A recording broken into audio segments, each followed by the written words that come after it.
Have you ever wondered, was Yahweh only known to Israel?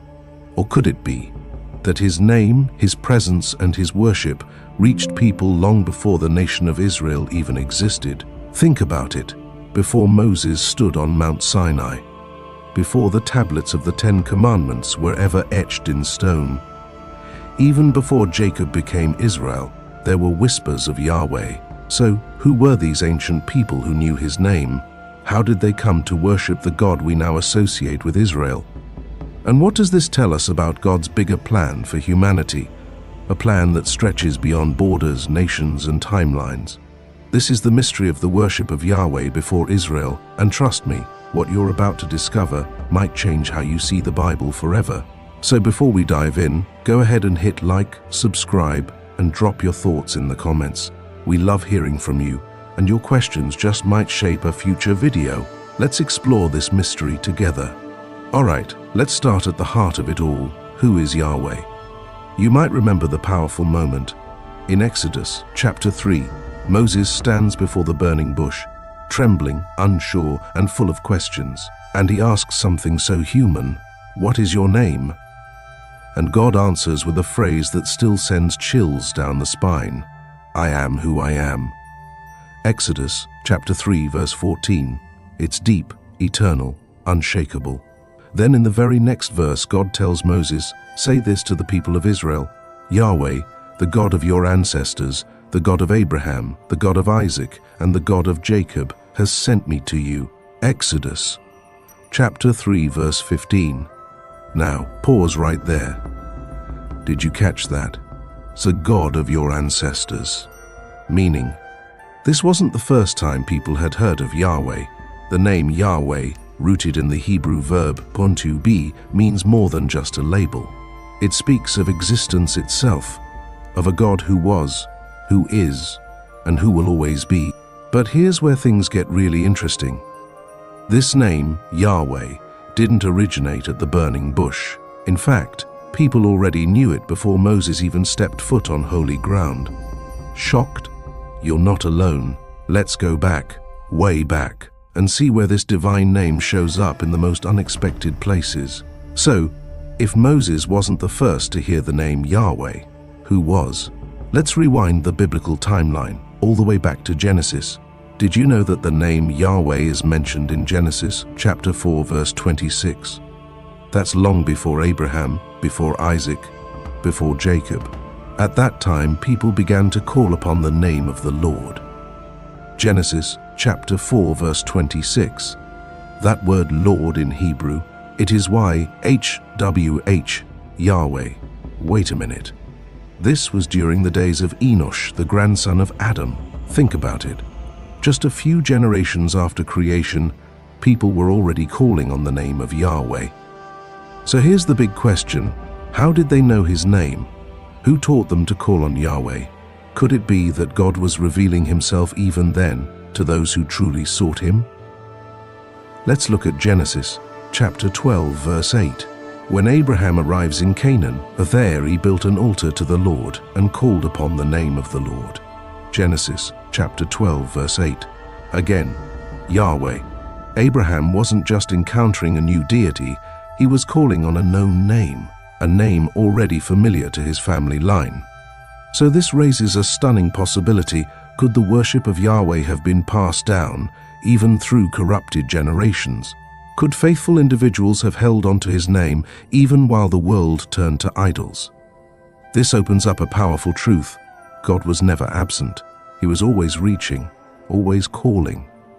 And there were always people who responded to that call, even before Israel existed. Let's dig deeper, because there's more. Now let's talk about someone mysterious. Someone who shows up out of nowhere in Genesis chapter 14 and then disappears just as quickly. Have you ever heard of Melchizedek? Then Melchizedek, king of Salem, brought out bread and wine. He was priest of God Most High. Genesis chapter 14 verse 18. Wait, hold up. A priest of God Most High? Before Moses? Before the law? Before the Levitical priesthood? Yes, Melchizedek was already serving Yahweh. And get this, Abraham recognized it. And Melchizedek blessed Abram, saying, Blessed be Abram by God Most High, creator of heaven and earth. And praise be to God Most High, who delivered your enemies into your hand. Then Abram gave him 1/10 of everything. Genesis chapter 14 verses 19 to 20. That's right, Abraham tithed to this mysterious priest. So here's the big question. Where did Melchizedek come from? Who taught him about Yahweh, the Most High God?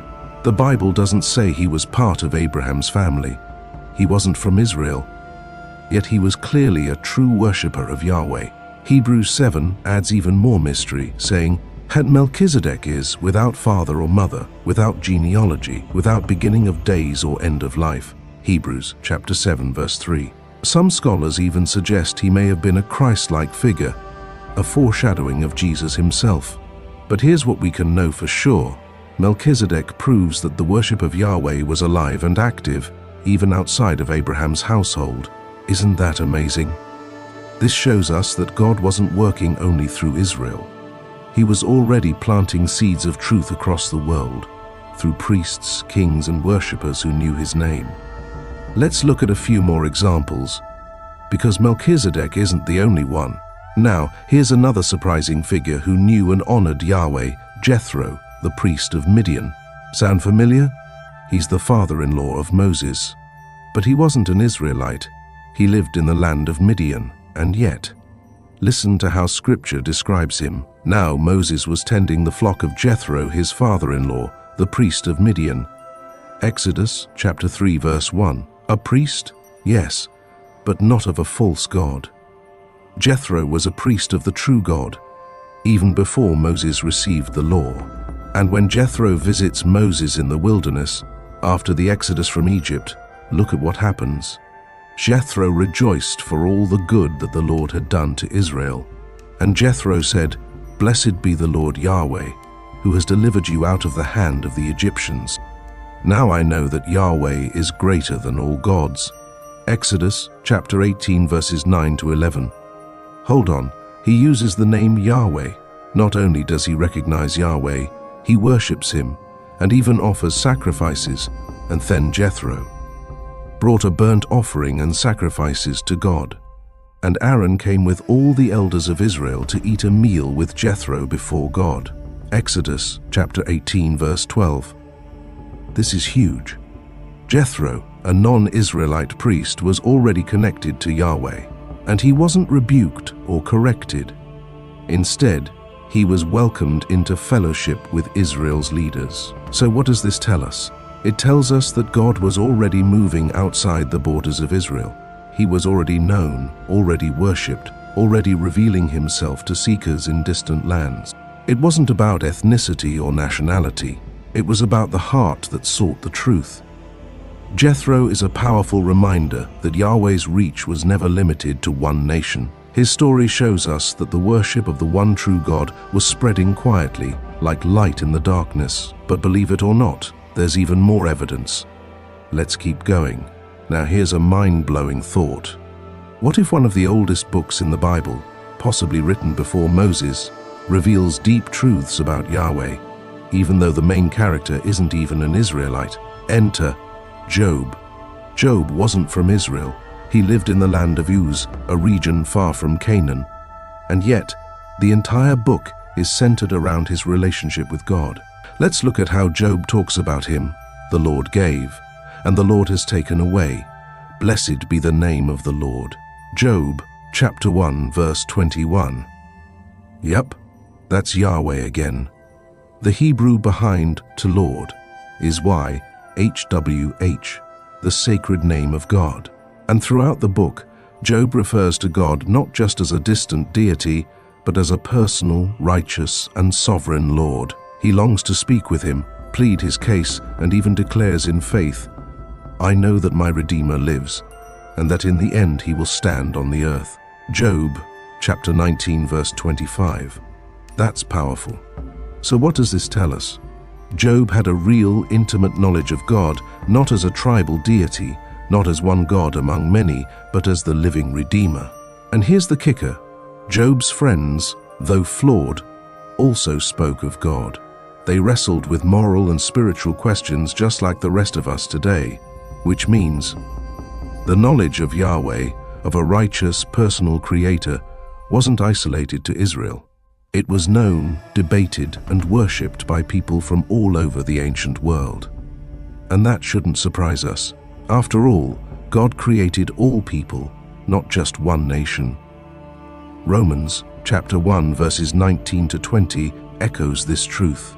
For what can be known about God is plain to them, for his invisible attributes have been clearly perceived ever since the creation of the world. Romans chapter 1 verses 19 to 20. The fingerprints of Yahweh are everywhere. So whether we're looking at Job, Melchizedek, Jethro, or Abraham, we see the same thing. God was revealing himself, and people were responding. But now, let's bring it home and explore why this matters for you and me today. Now here's a figure who truly challenges our expectations, Balaam.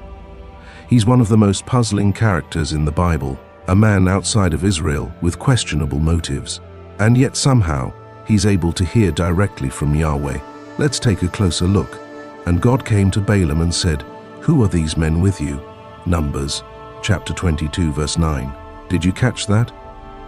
God came to Balaam, not in a dream or vague impression, but in direct conversation, just like he spoke to Abraham, Moses, and the prophets. Balaam responds in verse 13, "Say, go to your own land, for the Lord Yahweh has refused to let me go with you." Numbers chapter 22 verse 13. Now pause right there. This is astonishing. Balaam, a non-Israelite living in the region of Pethor near the Euphrates, modern-day Syria or Mesopotamia, uses the covenant name of God, Yahweh. Not just a God, not just El or a Elohim, but YHWH, the personal sacred name revealed to Moses at the burning bush. So here's the question: how did Balaam know Yahweh's voice? How did he learn to recognize it, so much so that he obeyed his command at least initially? And why would Yahweh even choose to speak to someone outside of his covenant people? The answers are both mysterious and eye-opening. While Balaam ultimately proves to be greedy, prideful, and spiritually compromised, as later described in 2 Peter 2:15 and Revelation chapter 2 verse 14, his initial role still reveals something critical. God was revealing himself far beyond the borders of Israel. His name, his voice, his power were known even to Gentile prophets. It's important to understand, Balaam wasn't righteous, but he was spiritually aware, and God chose to speak to him. And even when Balaam is hired by King Balak to curse Israel, God turns his words into blessings. How can I curse whom God has not cursed? How can I denounce whom the Lord has not denounced? Numbers chapter 23 verse 8. Balaam ends up declaring some of the most beautiful prophecies about Israel's future, including a messianic vision. I see him, but not now. I behold him, but not near. A star shall come out of Jacob, and a scepter shall rise out of Israel. Numbers chapter 24 verse 17. That's right, this flawed foreign prophet is used to proclaim a vision of Jesus, the coming king. It's messy, it's complicated, but it shows us something powerful. Yahweh's voice is not limited by location, lineage, or human plans. Even when people try to manipulate God for personal gain, his purposes still prevail. And Balaam's story reminds us that God has always had a global agenda. He was revealing himself long before Israel became a nation, and long after. The real question is, are we listening? So, after everything we've uncovered, let's ask the big question: why does this matter?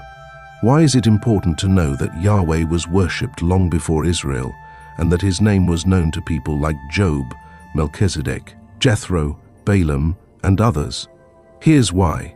Because it reminds us that God's heart has always been for the whole world, not just one tribe, not just one family, not just one nation.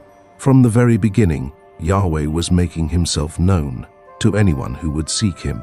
From the rising of the sun to its setting, the name of the Lord is to be praised. Psalm chapter 113 verse 3. He was working through quiet hearts in forgotten lands, speaking to those outside of the spotlight, calling people to himself even before a covenant was ever written on stone. This means that God's story is bigger than we think. And you, yes, you, are part of that story. Maybe you've always thought God only worked through certain people. Maybe you felt like an outsider, like you don't come from the right background or don't know all the right traditions. But here's the truth. God sees you. He's been reaching for you long before you reached for him. Just like he spoke to Job, just like he walked with Enoch, just like he called Abraham out of a pagan land, he's calling you today. And the beauty of the gospel is this: everyone who calls on the name of the Lord will be saved. Romans chapter 10 verse 13. That name is Yahweh. And in the New Testament, that name is revealed to us in his Son, Yeshua, Jesus, whose name means our Yahweh saves. So, what will you do with this mystery? Will you seek him, even if you're outside the usual boundaries? Will you listen for his voice, like so many did before Israel even existed?